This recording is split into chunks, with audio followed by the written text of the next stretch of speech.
benar juga sih, Excel bilang ini teori-teori simple sebenarnya, tapi orang banyak yang salah mengartikan. Klien saya tuh kasih tahu metode yang nggak perlu konfirmasi Pak Excel, saya ketemu. Kayak Apa? tahu nih. Tahu kan?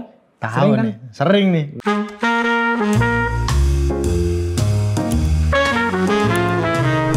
Halo Real Trader, saya Excel, ada Pak Denny dan ada Pak Tito. Halo. Nah, video kali ini tujukan buat kalian yang bingung mau pakai metode apa atau yang udah pernah menjalankan metode tapi salah cara jalaninnya. Nah, ini langsung aja Pak, karena kemarin pas kita bahas moving average, ini tuh banyak klien yang terilhami lah. Terlihat maksudnya baru tahu. Baru tahu Baru cara sadar pakainya begitu. Oh, ternyata Pak Excel selama ini saya pakai moving average salah ya Pak ya? Masa sih?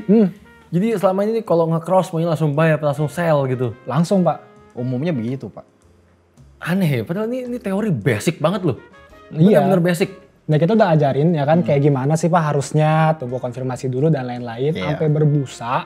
Tapi ya Udah kurang dijelasin, dengerin. udah detail, masih aja begitu. Capek. Oke, terus jadi maunya gimana sekarang? Ya udah kita Pak, udah mending langsung aja Pak Tito yang bahas dah. Biar tanpa ada bantahan, dan langsung dimengerti sama mereka kan. Langsung diain ya? Iya. Enggak lah, ini sebenarnya sama aja kalau udah konsultan ETF kan satu perguruan, satu ilmu. Sama aja. Jadi perlu kita bahas ya? Iya, sangat Pak, sangat Pak. Kita bahas, Pak. Sangat bahas. Oke, kita bahas sama-sama deh nih. Kan sebenarnya Denny sama Excel juga udah ngelotok soal ini. Bener kan?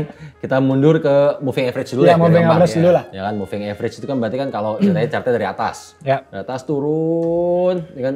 Ini di sini kebentuk nih. Ya kan, di sini ada nge-cross begini kan? Ya. Bener kan? Ya. Saat ini mulai nge-cross, kemarin kan saya bilang, saat mulai nge-cross berarti belum boleh buy. Nah, biasanya orang langsung buy nih, Pak. Begitu nge-cross. Ini dia yang saya bilang kemarin, kalau misalkan pertama nge-cross, ya kan pertama nge-cross begini. Tahu-tahu harganya ternyata turun, balik turun. Ini kan yang tadinya udah nge-cross, kebuka nih, jadi kebuka begini. Jadi nggak nge-cross. Jadi nggak nge-cross. Ya kan seharusnya kan tunggu konfirmasi kan saya bilang kan. Iya. Tunggu konfirmasi kan berarti kan tunggu harganya beneran naik. Alias kalau kita bilang kita ngomong order, berarti kan tunggu harganya bener-bener naik. Alias kita buy stop dong di sini. Ya kan? Saat kita buy stop berarti saat harganya bener-bener naik nih, ngejemput buy stop kita. Ini moving average-nya bener-bener tebel nih nge-cross-nya. Baru baru itu nge-buy. posisi. Iya baru jadi konfirmasi kan? Iya. Konfirmasi dari chart. Konfirmasi dari chart. Betul. Bukan dari indikator. Bener kan? Ya namanya indikator. Indikator kan berarti cuma ngasih indikasi. Ya. Acuan. Acuan aja kan. Iya. Oke, indikatornya bilang ini ceritanya saya adalah indikator. Ya kan saya ngomong dong sama Denny sama Excel. Saya sudah mengindikasikan nih marketnya mau naik. Ya. Baru indikasi loh. Pasti naik nggak? Ya belum tentu. Yang kita butuh konfirmasi. Ya. Iya kan? Kalau misalkan Excel batuk. Kalau misalkan Excel batuk mengindikasikan Excel sakit. Ya. Apakah pasti sakit? Enggak. Konfirmasinya tunggu ke dokter. Bisa aja kan aus. Ya, Ya bisa kan? aja aus, Nah, gitu kan? bisa aja. Simple lah gitu. Jadi oke lah metode apa lagi yang apa ya mungkin klien juga banyak bingung. Pasti butuh konfirmasi. Chart pattern coba Pak. Chart pattern. Oke, sekarang kalau saya bilang chart pattern, gimana soal chart pattern? Misalkan dia naik dulu nih. Ya kan? Ini kita bahas apa nih? Double top. Double top. Oke, Double chart pattern top. kan berarti kan urusannya double top, triple bottom, triple bottom, head and shoulder dan seterusnya. Ya.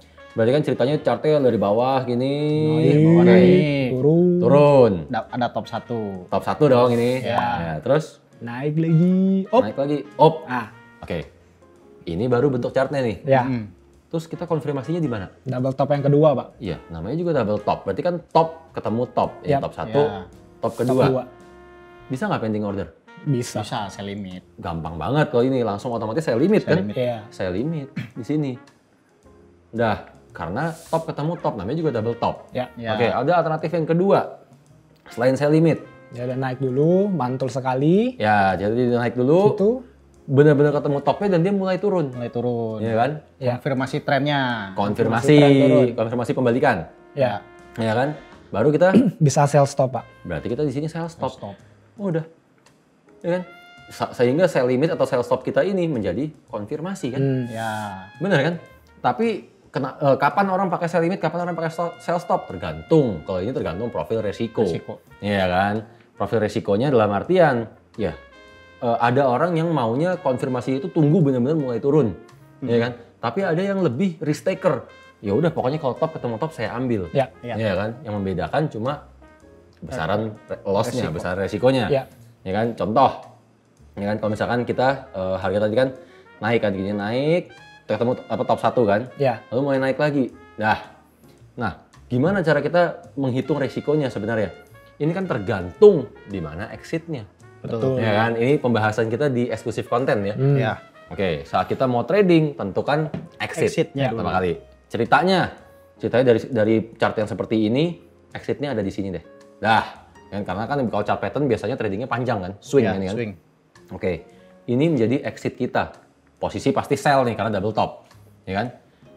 Otomatis ini exit alias exit TP, Exit TP. bener kan? Exit SL ada nggak? Ada. Ada di atasnya. Pasti ada di atasnya. Kalau apa? Kalau misalkan Kalau udah di break. ditembus, Kalau udah di break, Ya. ya kan? Karena kalau sampai ini di break namanya itu bukan double top. Ya. Bener kan? Ini benar pecah nih. Berarti di atas ini ada exit kita juga. Exit SL. Kan? Setelah kita tahu exitnya seperti ini, udah sekarang tinggal nentuin risiko kita mau di mana. Ya kan? Sehingga saat marketnya benar-benar mulai naik, oke, yang ambil order sell limit kan seakan-akan Dia benar-benar risikonya lebih Resikonya kecil. lebih kecil. Ya kan? Ya. Seakan-akan. Yang pakai order sell stop seakan-akan lebih besar, tapi lebih confirm. Iya. Ya kan, jadi kalau ini udah profil risiko, terserah kalian mau jalanin yang mana. Bisa jadi yang probability sell stop malah lebih besar. Bisa jadi, ini urusannya backtest nanti. Backtest, ya kan? Betul. Lanjut sekarang, metode apa lagi yang nggak butuh konfirmasi coba? Pasti butuh. Ada Candlestick. chart Chart Iya, pattern, candlestick Pak. Oke, candlestick pattern. Misalkan doji gitu. Pakai doji yang gampang. Doji. Ya, kalau saya, honestly sih kalau untuk reversal saya lebih suka engulfing. Itu probabilitasnya jauh lebih besar. Tapi oke, kita bahas doji ya. Ya, doji. Doji, marketnya turun seperti ini, muncul nih doji. Wah, udah. Langsung buy Pak saya Pak. Langsung buy. Atau Oke. trader Pak. Oke, ceritanya Denny langsung buy kayak klien-klien ya. Iya. Oke, dibilang langsung buy di sini sekalipun, ada konfirmasi nggak sebenarnya? Ada. Ada, konfirmasinya di mana? Bentuk chartnya. Bentuk candle. Ya, bentuk chartnya alias candle yang terakhir ini kan. Ya. Candle dojinya ini sendiri yang menjadi konfirmasinya. Sebenarnya ada dua juga Pak. Pertama udah ada trennya, Ya, lalu reversal. betul. Itu. Tapi kan maksudnya untuk kita taruh buy limit atau buy stopnya, kan tergantung candlestick ini dong. Iya. Nah, saat ini udah menjelang close candle-nya udah mau selesai nih. Ya kan?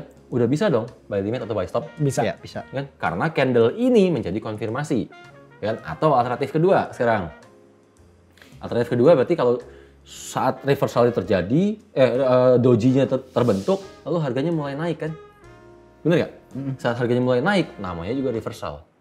Ya. Bener dong? Otomatis kita Buy stop. Bisa buy stop. buy stop di sini. Sama-sama nunggu konfirmasi trennya terjadi. Konfirmasi tren sama tentuin juga exitnya tuh mau di mana. Jadi ya lebih Ya semua tergantung exit kan. Iya, Kalau tergantung exit. entry-nya di mana ini karakter resiko. Ya. Ya kan? Bahkan mau dibilang buy limit boleh nggak? Bisa. Dari doji seperti ini di mana dia punya apa nih? Support Reversal. terakhir. Ya, support misalkan. terakhir. Support terdekat. Dari support terdekat dia yang terakhir di sini kita buy limit. Bisa nggak? Bisa. Tinggal tergantung karakter resiko dan tergantung probabilitas. Iya. ya. Ya kan? Untuk tahu berapa probabilitas pasti semua soal backtest. Ya. Udah nggak jauh-jauh. Gitu, semua metode akan jauh lebih baik kalau ada konfirmasi. Ya kan, itu memperbesar probabilitas. Nah, tapi kebanyakan ya klien lah istilahnya. Ketika dia trading nih, ada doji, udah reversal dong. Harga makin turun, Pak. Oh. Terus? Makin bagus buat di buy. Karena harganya lebih murah. Enggak. Oke, saya ngerti nih. Kalau ini sih konyol. Ini yang Excel bilang nih berarti harganya turun, muncul doji di sini kan? Ya. Udah, ternyata candlestick berikutnya turun. Turun. Iya, Ya kan? turun. Lalu terus turun lagi. Dalam lagi turunnya. Ya kan? Terus ngerasanya, wah ini Harganya- reversal dan harganya lebih bagus. Iya. Baru di buy. Di sini buy. Iya. Ya kan? Bye-bye. Bye-bye. Nganggap nggak mau hilang momen juga Pak. Ya bukan, maksudnya ini sih nggak mau hilang momen, tapi kan berarti nggak mengerti konsep false break. Iya. Ya kan? Hanya taunya kalau reversal harus naik. Saat ini turun, malah harga lebih bagus. Ya nggak gitu juga. Ya kan ada probabilitas. Iya. Ya kan? Iya. Saat ini turun seperti ini berarti reversalnya gagal. Udah di break ya. Ya balik Udah lagi, di-break. enak tuh tunggu konfirmasi. Karena kalau misalkan kita tunggu konfirmasi itu akan jauh lebih baik. Lebih Jauh aman. lebih baik. Lebih aman. Itu kan, ini jangan-jangan kalau orang pakai cat pattern juga begitu. Ya, Double iya. top. Double top begini, begitu naik udah di break nih. Wah, harga lebih baik. Iya kan, sampai kapanpun sell, pokoknya sell all the way. Makin tinggi makin saya sell. Iya. Ya nggak gitu juga. Mungkin diajarin begitu juga, Pak. Iya. Antara diajarinnya begitu atau biasanya orang nggak pakai stop loss. Ya. Dengan karena nggak pakai stop loss, lalu ngerasanya ini harga lebih baik, ini harga lebih baik, ini harga lebih baik. Sampai-sampai lupa bahwa ini udah di break. Ini false break-nya udah lewat. Kalau false break-nya udah lewat, kecenderungannya lanjut. Lanjut. Iya. Ya kan, jadi benar juga sih Axel bilang ini teori-teori simple sebenarnya, tapi orang banyak yang salah mengartikan. Ya kan? Atau telan mentah-mentah akhirnya kan. Ya. Harafiah banget nih. Double top harus turun. Iya. Reversal harus balik. Ya kan? Nah kalau klien ya saya rasa banyak kan antara dia belajar sendiri Pak, otodidak atau dari temennya. Temennya beneran trading nggak? Ya, jangan-jangan cuma bisa pencet-pencet asal bisa trading buy sell terus sosok ngajarin. Mending kalau misalkan dikomporin suruh ambil posisi. Nah, Itu bahaya lah, itu bahaya. itu bahaya. Atau nyari-nyari ini double top nih. Iya. Kalau di D1 nggak ketemu double top dihampat ya jadinya. Jangan dikecilin. Sampai ke M1. Sampai kayak yang satu. Tapi Ngaco emang, lah. kalau emang konfirmasi, soalnya kan kalau kita trading, ini kan prinsipnya orang kaya, Pak. Iya bener Ya. dong. Iya kan? Lebih baik nggak dapat duit daripada hilang hilang duit. duit. Iya, Ya itu kan? nomor satu. Artinya adalah tunggu konfirmasi. Nggak ada konfirmasi jangan trading, Iya. jangan masuk posisi. Iya. Itu aja simple. Dan trading jauh lebih enak. Semua ini cuma soal probabilitas. Dan untuk kita dapetin probabilitas, kita bisa backtest. Ya, Tes. backtest. Bisnis apa lagi yang kita bisa dapat estimasi data duluan, estimasi keuntungan kita duluan. Hitungannya secara detail. Betul dong, benar-benar exact oleh angka. Iya. Ya kan? Kalau misalkan kita jual beli handphone lah, kita jual beli handphone dari sejak 10 tahun yang lalu. Kan apa kita bisa bilang bahwa untung kita akan selalu 20%? Dari mana? Iya, nggak bisa. Iya kan? Wah kita akan untung sekian puluh juta, apa sekian ratus juta. Yang beli handphone setiap bulannya kita nggak bisa prediksi. Iya kan? Kita nggak punya datanya. Betul. Iya. Lain halnya dengan trading. Trading itu benar-benar ada historinya, ada chartnya, Ya. komplit. Ya kan? Sehingga kalau kita menggunakan metode yang sama sejak 10 tahun yang lalu, kita tahu loh kira-kira untung kita berapa. Bisa dihitung ya. Bisa dihitung, dan kalau ini diteruskan, berarti kurang lebih untung kita akan segitu. Karena probabilitasnya nggak akan berubah banyak. Dan sehingga yang namanya untuk backtest, kenapa saya trading cenderung menggunakan D1. Dengan time frame saya D1. Ya. Karena untuk backtest itu kita butuh histori yang sangat panjang. Semakin panjang semakin bagus. Karena kan backtest ini urusannya adalah angka rata-rata. Iya. Iya kan? Kalau kita hanya backtest 1 bulan, ini angka rata-rata 1 bulan. Apakah bisnis kita 1 bulan mencerminkan gimana prospek 1 tahunnya? Enggak. Enggak. Ya kan? Tapi kalau bisnis kita 10 tahun, prospek ke depannya kita lebih tahu pasti. Ya kan? Dan itu semua bisa di backtest. Dan ditambah backtest itu kan jadi kita tahu probabilitasnya berapa. Bener. Jadi nggak ada keraguan gitu saat lagi loss. Oh iya, memang ada probabilitas. Cuman lost trade. Cuma Loss loss trade. Simple, udah bisnis yang paling enak dan paling bener-bener exact semuanya. Ya kan? Kurang apa lagi? Gitu. Yang penting cuma asal mau seriusin, jangan males-males untuk backtest. Iya. Backtest ini awalnya mungkin susah. Kalau kalian seriusin, udah biasa backtest, ini paling urusannya seminggu 2 minggu selesai. Ya. Setelah itu jalaninnya gampang, semua metode jalaninnya tuh bener-bener confident. Betul. Confidentnya karena kita punya pegangan data. Betul. Iya kan? Oke, jadi rajin-rajin backtest ya. Ya kan? Jangan males lah untuk backtest. Mau kaya kok males. Gitu aja kan. Iya. Ya, jangan cuma nurut apa kata orang, jiplak apa kata orang buy ikut buy, orang sell ikut sell. Aduh. Dan metode apa lagi? Kira-kira sebut satu metode yang nggak butuh konfirmasi coba. Ada, Pak. Ini keinget nih. Apa? Klien Metode saya apa? tuh kasih tahu metode yang nggak perlu konfirmasi Pak Axel, saya ketemu. Kayak Apa? tahu nih. Tahu kan? Tahu Sering kan? nih. Sering nih. Metode GAP, Pak. Metode gap. Metode gap. Tapi emang klien tuh sering nanya, Pak. Apalagi tiap Senin ya. Ada gap. Pak, ini bisa entry gak? Oke. Iya itu. Oke. Orang cuma selalu jelasinnya kan, oh kalau gap, ini akan selalu tutup gap, kejar aja. Kan kalau gapnya di atas, kejar sell. Gapnya di bawah, kejar buy. Kejar buy. Kalau orang selalu cuma ngomongnya, SL 100 pips, SL 50 pips, apa tadi Axel bilang, stop and reverse. Ini sih namanya orang goreng komisi.